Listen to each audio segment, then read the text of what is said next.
what happens in strategy theater is usually this cycle. And I've seen this happen a ton of times, but we'll be looking at our goals and we're like, oh, wow, we didn't hit our goals. That means things are not working. Let's pivot. So then we go out there and we take all these teams and we throw them at something else and we say, start building something new. We have to make goals. A couple of things are usually happening there. One, in those situations, I usually notice that the top layers of strategy are solutions and they're not broad like the strategic intents we talk about all the time on this podcast. They're not problem-oriented, they're solution-oriented. And when you pivot from the top at that point and just pivot on the solutions, you disrupt everything that's going on. You stop people, you move them on to something else, but you're usually not diving into why is it not working? Why are we pivoting? Like, what's causing us not to reach those goals? Hello, and welcome to an episode of Dear Melissa from the Product Thinking Podcast. The lines are now open, and we're ready to answer your most pressing product questions. Which prioritization framework would you recommend and why? Hi, Melissa. Do you have any suggestions on developing a product strategy? Whoa.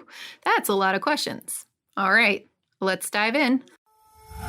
Hello, everybody, and welcome to another episode of Dear Melissa. Today, we're talking all about pivots, and we are wrapping up our series all about product pivots, pivoting during COVID, and how do you change your product strategy. So we just learned from 3 amazing product leaders over the last 3 weeks about how they pivoted a startup, a growth stage company, and then also an enterprise during COVID and what they did with their product strategies when they were faced with those decisions. So lots of great learnings came out of here too. We had a lot of learnings from Colleen Johnson, who is the CEO of Scatterspoke, which does retrospectives. And she talked a lot about figuring out what sets you apart from others and what's the secret sauce. So she used a lot of the data that they had on retrospectives and started to pivot it so that they could start to move more online instead of doing in-person retrospectives. Really great insights there. We also had Alex Hefner, who is the head of product at Envoy. And Envoy did their pivots during COVID. They were a in-person meeting and reception tool. I had it in WeWork, so like you could see it come in, put your name in, and alert somebody you're there. And they did a lot of the office configurations for in-person there. When they started to move online, he really talked about concentrating on talking to your customers, diving deep into what does their world look like now? What are the opportunities? What are the gaps they need to fill? And they were able to successfully understand those and create solutions around them to create this new version of Envoy, which really helps you manage hybrid workplaces, which is pretty cool. And then we also heard from John Shapiro at Wayfair and about how they had an interesting situation where they took off during COVID, right? Like they went gangbusters because everybody was over here buying furniture like me and trying to nest and make our homes great. So Wayfair had a really interesting journey, but they also were hit with lots of stuff like supply chain issues and not being able to do furniture configurations in the houses. So he talked a lot about having a really good, strong, broad vision, and Wayfair's vision and what they do did not change, but they had to be flexible in the details and not wed to the first ideas that they had that clearly were not working in our new situations. So really great takeaways there. We talked a lot about cross-functional brainstorming, bringing in a lot of people from different areas to figure out where to go next. A lot of highlights about deeply understanding your customers and their problems. And a big part of this too is about really effective product strategies and making sure that we're creating them and deploying them in a way where if we do get hit with something crazy, hopefully not as extreme as COVID again, but something crazy out there that will make us change our product or we'll have to change the product, we are able to do that. We are able to be flexible as a company and we can respond to change. So that kind of leads me into our questions that we're going to get into today, which are all about product strategy pivots. So I asked you, what do you want to learn? And here's what you asked me. So we're going to dive right in. Dear Melissa, how often is a product strategy pivot one of the main players in a strategy theater performance? Strategy theater. I talk about this a lot. And what do I mean by strategy theater? I mean, we're not really doing strategy, but we're talking a lot about it. We are putting together lots and lots of roadmaps and diagrams and all of this stuff, but it's not really a good strategy. And I've seen this happen a lot.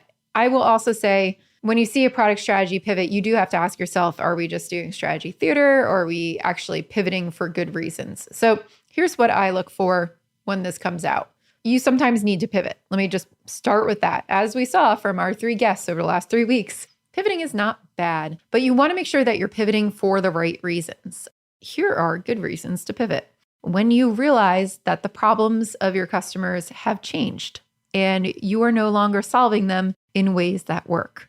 Great reason to pivot. When a competitor enters the market and starts to take a huge amount of share from you and you don't know if you can compete, you're going to have to pivot something, pivot your solution, pivot something. Sometimes you've outgrown your old solutions and they are just not interesting anymore. Good time to start to think about pivoting. And there's different ways that you can actually pivot too. I really like how David Bland outlines this in his book about assumption mapping and where he talks about making pivots. But you can pivot on problem, you can pivot on customer or market, you can pivot on the solution, and you can pivot on business models. So there's lots of different ways to actually pivot, and you need to think through which one of those are we actually going after. What happens in strategy theater is usually this cycle, and I've seen this happen a ton of times, but we'll be looking at our goals and we're like, oh, wow, we didn't hit our goals. That means things are not working. Let's pivot. So then we go out there and we take all these teams and we throw them at something else and we say, start building something new. We have to make goals. A couple of things are usually happening there. One, in those situations, I usually notice that the top layers of strategy are solutions and they're not broad like the strategic intents we talk about all the time on this podcast.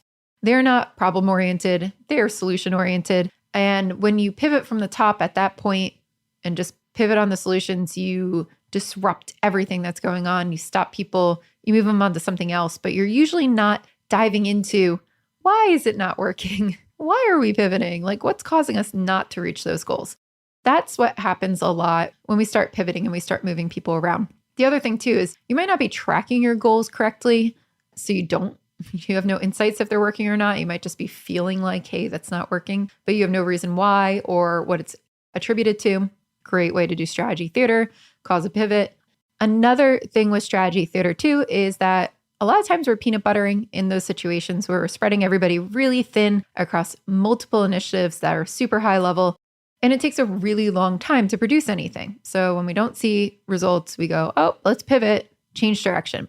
Now, when you're changing direction, like really big direction too, we forget that it takes people so much more time to get up to speed with what's the new direction, what's the new vision, what's going on here. Like there's so much work that goes into that you can't expect people to really be able to react to that or move with that super quickly. You have to make sure that you've got your visions in place, your strong strategies in place to be able to make pivots like that. And I think we did hear that from our guests as well. So those are things to look out for if you are in this situation and you're like, hey, is this strategy theater or are we actually pivoting correctly? Did you know I have a course for product managers that you could take? It's called Product Institute. Over the past 7 years, I've been working with individuals, teams, and companies to upskill their product chops through my fully online school. We have an ever-growing list of courses to help you work through your current product dilemma. Visit productinstitute.com and learn to think like a great product manager. Use code THINKING to save $200 at checkout on our premier course, Product Management Foundations. All right, here's our second question. Dear Melissa, what are the best indicators that perseverance will not solve your lack of product market fit problem? This is a great question. And honestly, it really all comes down to customers. Do your customers have the problem? Is it possible for you to solve that problem than what's out there right now? Can you create something better? Is it a viable business? And do you have a way of reaching those customers? Those are the questions you have to ask yourself. And I mean, if you're internal to a company, sometimes reaching those customers is a little bit easier, but if you're a startup, that's a big issue. Like, can I get out there? Do I know how to do that? Do I know how to attract those customers? What I've seen is when you are pivoting and trying to figure out, how do I find product market fit? Is this actually a thing? A couple questions come into play. Usually if your customers have that problem and you can come up with a solution that they really love and they're like banging down the door for it, but it's more of an execution problem. Like let's say your UX is a little funky and they don't love it, but they're still using it because it solves their problem. Or your business model that you created originally is just not working for you. Those are usually fixable things where you just have to get creative and start persevering. If you start to go down this rabbit hole though, where you built a solution and nobody wants it, maybe a couple people want it, let me put it that way. you've signed up some people. Sometimes it's friends and family. Sometimes it's like a couple companies. And more people are just like, no, I don't want this, or it's really, really hard to get the next customers. That's a really good sign that your solution or your problem is off. Now, if you can't really figure out why, that's when it's time to maybe not persevere. I find that sometimes it's more about how strong the desire is to have people solve those problems than it is about, the problem itself or the solution itself. It's like, how willing are they to go and solve that problem? And you have to find that willingness, and you have to get people in there. And that's usually the thing that would make me stop or make me reconsider, is this a product market fit problem, or is my solution just bad and I got to figure out a new solution or a new problem type thing? So that's what I would look at. And you have to be super honest with yourself. Colleen talked about this a lot at Scatterspoke too, but be curious and be honest. I've seen so many people out there building companies or new features. They're like, well, this person wants it. I'm like, great, but like, where's the rest of them? And if you can't find a wide enough pool of people with their problem or wanting your solution, it's a really good indicator that it's time to maybe move on to something else. A different problem, a different solution, something like that. So don't be afraid to like take a couple steps back and just say, hey, you know what? We're going in the wrong direction here. But also I will call back to David Bland's thing. When you are trying to figure out like, do I have product market fit or what's the problem? Really break it down into those areas again, your business model, your customer problem, your possibility to solve it, your possibility to finance it. And then also, how do you get in front of those customers? Huge. So many people have great ideas, but they just have no idea how to get out there. Really break it down there and try to figure out which one of those issues is the one causing this problem here. All right, next question. Dear Melissa, pivots are big bets. Risky, but less risky than doing nothing. Do you line up your next pivots in case this one tanks? Hoping to find strategies that work? Sometimes I do. Sometimes I have lined up, okay, if this doesn't pan out, here's some other options. But you don't want to go crazy here, right? You want to have options of what you could possibly be looking at. So typically when I'm looking at a strategy, looking at where we're going, I'm placing this bet with this pivot based on some information. If that information is wrong, maybe there's like a loose backup plan of, hey, maybe we should try this next because it could go either way. Like maybe you could see an A plan or a B plan right there because of the information you have. But sometimes the pivot is based off information you have, but you don't know what you don't know until you actually try it. So that's a big thing. Pivots are really about learning, right? And experimentation and taking these leaps. It's really about learning. So what you're going to do in a pivot, and this is what Alex really talked about with Envoy that they did. They prototyped it. They showed it to customers.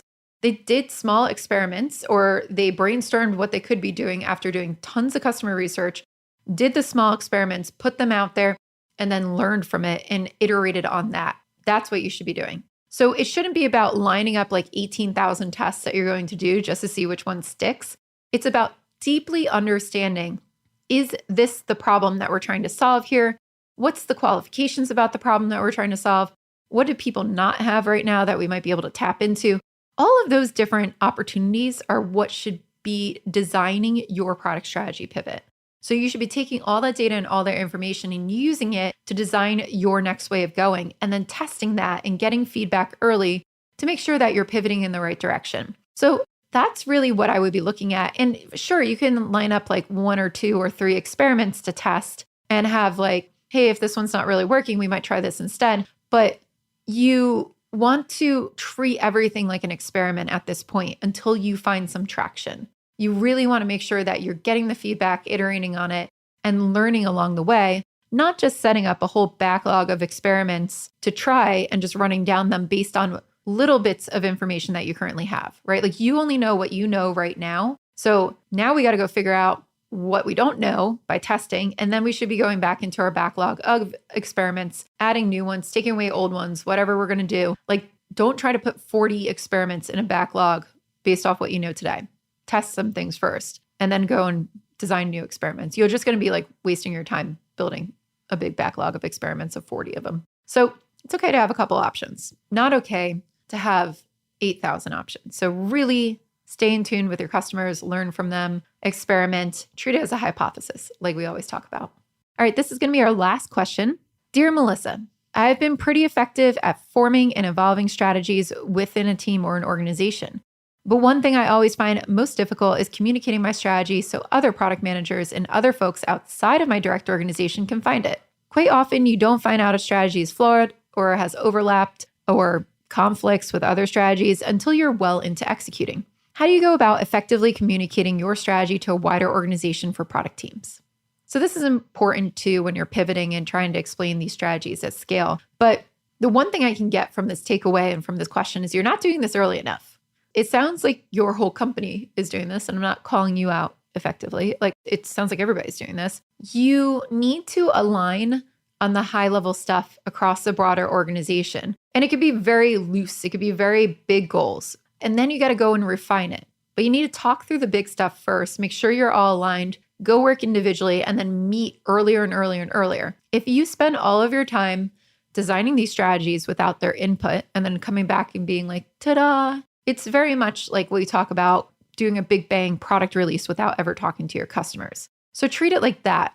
Go to your product teams that you're working cross-functionally with across the organization and say like, hey, what are we all aligned against? What are you guys doing? Can we set up a recurring meeting so that we can review these things? I have this new thing I'm working on. Can I get it in front of you earlier rather than later? It's not super baked, but I want to make sure that it's not going to be completely conflicting. This sounds more like a communication issue than anything, and it's going to be solved through meetings. So you're going to want to do meetings. I would also suggest maybe having some kind of transparent wiki where you can align all of your strategies and the work and the data and stuff that goes into it.